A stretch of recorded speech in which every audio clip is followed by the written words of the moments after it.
Okay, let's get into this because it's something so many people feel. You understand English, right? Like you can watch movies, no problem, get the songs, and maybe even follow, pretty complex chats. But then it's your turn, and poof, brain freeze. The words are there somewhere, but nothing. It's like being behind glass, totally silent. Yeah, that's a really common feeling, like you're trapped. Exactly. And if that sounds familiar to you listening, you're definitely not alone. It's maybe the most common hurdle. And the material you sent us, wow, it really goes deep into the actual reasons this happens. Goes beyond the mic, you could say, to show what's blocking fluency. So our mission here is to pull out the key stuff from this material, get the science, the psychology behind it, and crucially, look at the practical steps the sources suggest to, finally bridge that gap and start speaking out loud with more confidence. Let's do it. Okay, so diving right in. The first, really big takeaway from the sources is this. Understanding English and speaking English, they're not just points on a scale, they're fundamentally different skills, different brain systems involved. That's exactly right. And it's fascinating how the sources explain it. They say comprehension, so listening, reading, it's mostly passive. Think of it like watching Netflix or watching a football match from the stands. Okay, so you're receiving, processing. Precisely. Your brain's mainly decoding what's coming in. Now, speaking, that's production. That's active. Right. The sources compare that to being the actor in the movie or actually playing in that football game. Oh, okay. Big difference. Huge. Your brain has to create the output fast. It has to find the words, assemble the sentence, control your mouth, all very quickly. And the sources are clear. There seem to be sort of separate wirings, different systems for input versus output. Right. You've likely spent ages training your input system, your ears. Yeah. But the output system, your mouth, your vocal cords, the brain networks for actually talking. Maybe not so much work out there. Wow, okay. So it's not just knowing stuff, it's like building different muscles. A literal difference in brain training that really changes things. So if they are different systems, what stops the speaking one from, firing up properly? Even when you understand perfectly, what are the main blockers the sources point to? Well, there are a few big ones, and they often connect. Probably the most mentioned is the fear of making mistakes. Ah, yeah, the big one. Definitely. One source calls it the perfection trap. It's that really strong anxiety, isn't it? Worrying about bad grammar, wrong words, sounding, silly, or thinking people might laugh.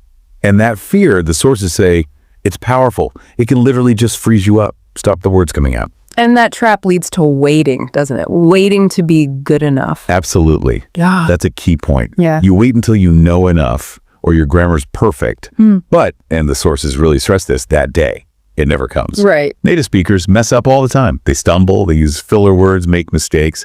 So waiting for perfection. The sources call it the enemy of fluency. You actually have to speak imperfectly to get better. That really hits home. Fear stopping the very thing you need to do.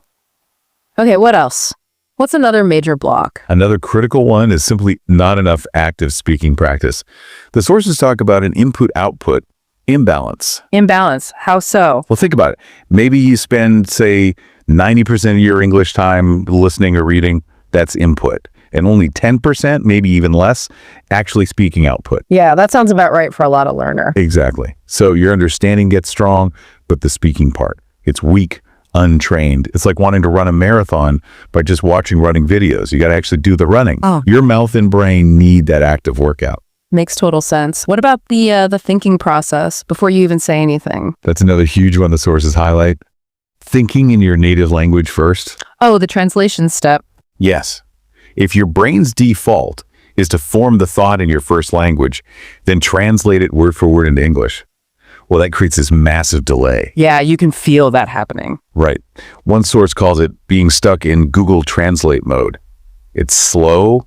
It often sounds unnatural. And that whole process just makes you more nervous, kills spontaneity. It's like an extra unnecessary step your brain is taking. Yeah. The internal buffering wheel. It makes conversation feel so clunky. Any other key issues? Maybe with words themselves? Yes, definitely. It's often not just knowing words, but not knowing how to use them quickly in a sentence, on the spot. Okay. So recognition versus recall and use. Exactly. You might see a word and know it, but you haven't practiced grabbing it and plugging it into a sentence when you need it right now. The sources talk about not having ready-to-go ammo for conversations. Like having bricks, but not having practiced building the wall quickly. perfect analogy. You've got the pieces, Yeah. but they're not loaded and ready. And one last thing, closely tied to the perfection trap, is this tendency the sources mention, waiting for perfect conditions. Right. I'll speak when. Yeah. When my grammar's better, when I know more words, when I find the right speaking partner. But the sources are pretty blunt. That waiting, that is the enemy. You get better at speaking by speaking, not by waiting for some magic moment that, let's be honest, probably never arrives. Okay, wow. So it's this mix of fear, not enough actual speaking time, translating in your head, and not having words ready for action, plus putting it off, that paints a really clear picture of the why. So knowing all that, what did the sources say we should do? This is the exciting part, right? The actual fixes. It is. And the core message, really, across all the material, it's simple, but maybe not easy. You have to start using that output system. The main instruction is just start speaking today. Dope. Even if it's just 5 minutes. Consistency is key. It's the doing that builds the skill, not just thinking about it. Just start sounds simple, but that fear factor is real.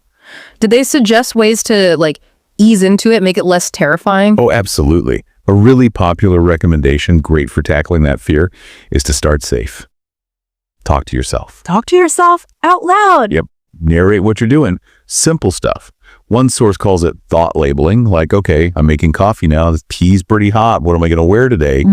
Nobody's judging. It's super low pressure, and it gets that speaking system activated. Baby steps, the sources say, are amazing for beating the fear. I can actually see that working. Takes the audience away completely. Okay, what about getting faster? Training the mouth and brain to connect better. For that, a technique that comes up a lot is shadowing. Shadowing. Yeah. You listen to a short bit of simple English, maybe a cartoon, a clear podcast clip, even just one sentence, and you repeat it immediately after the speaker. Try to copy their sound, their rhythm, their speed. Oh, like mimicking them in real time. Exactly. The sources even suggest using those slow down buttons on YouTube or players at first if you need to. It directly trains your mouth and your brain's production pathways to keep up with spoken English. Okay, that sounds like a direct workout for the output system. And tackling that perfection thing, the fear of mistakes. The sources are really strong on this. You absolutely must embrace mistakes, welcome them. Welcome mistakes. That's tough for some people. It is. But they even use this great phrase, accept your ugly first drafts. They literally say sentences like, Migo's story yesterday, while not grammatically perfect, are infinitely better than silence. Wow. Okay. Errors are just part of learning, necessary even. And to stop overthinking, one source suggests a kind of 5-second rule. Someone asks you something, try to say something, anything within 5 seconds. Don't let your brain stall out translating and worrying. Ugly first drafts are better than no drafts. I like that. It's permission to be imperfect. So once you're feeling a bit braver, what about practicing with actual people? Do they have tips for that? Yeah, definitely. They recommend finding low-stake situations. Things like language exchange apps, HelloTalk got a mention in one source, or maybe joining an informal language group. Places where it's friendly and the goal isn't perfect English, it's just connecting. Right, taking the pressure off. Exactly. Start simple. Nice weather today. How was your weekend? Small steps. Makes sense. And breaking that habit of translating everything in your head first, how do the sources suggest tackling that? To get past that Google Translate mode, they say you need to actively practice thinking directly in English. How do you even do that? Start small again. Narrate simple thoughts inside your head. I'm hungry. Need to check my email. But crucially, they also push learning phrases in chunks, not just single words. Oh, like set phrases. Yeah. Things like, I'd love to, or could you say that again? Or how about we? Learn these as complete units. It's like having that ready-to-go ammo we talked about. Your brain can just grab the whole phrase instead of building it word by word. That makes so much sense. Preloaded phrases bypass the translation. Oh. Got it. Any other structured practice ideas? Sure. They mention things like standing in front of a mirror and just describing something you see. Or recording yourself talking on your phone and listening back might feel weird, but it's useful. Yeah, cringeworthy but helpful. Totally. And one source actually laid out a whole 30-day speaking challenge with specific tasks each week, starting with shadowing, then voice notes, then short chats, even trying to explain something you learned. Really pushes that active production. Okay, lots of concrete things to try there. So pulling it all together, consistent active practice, starting small and safe, letting go of perfection, and training your brain and mouth to work directly in English. That seems to be the core recipe from the sources. That's a great summary.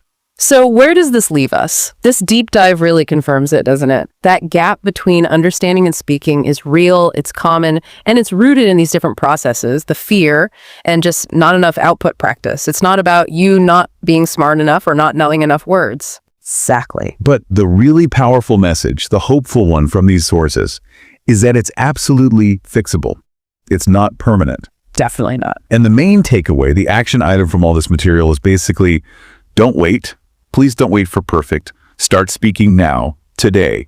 Speak badly if you need to embrace those ugly first drafts. Make mistakes. That's literally how you improve. Slowly? Maybe. But you will improve if you speak. Your brain gets it. Now it's time to let your voice catch up.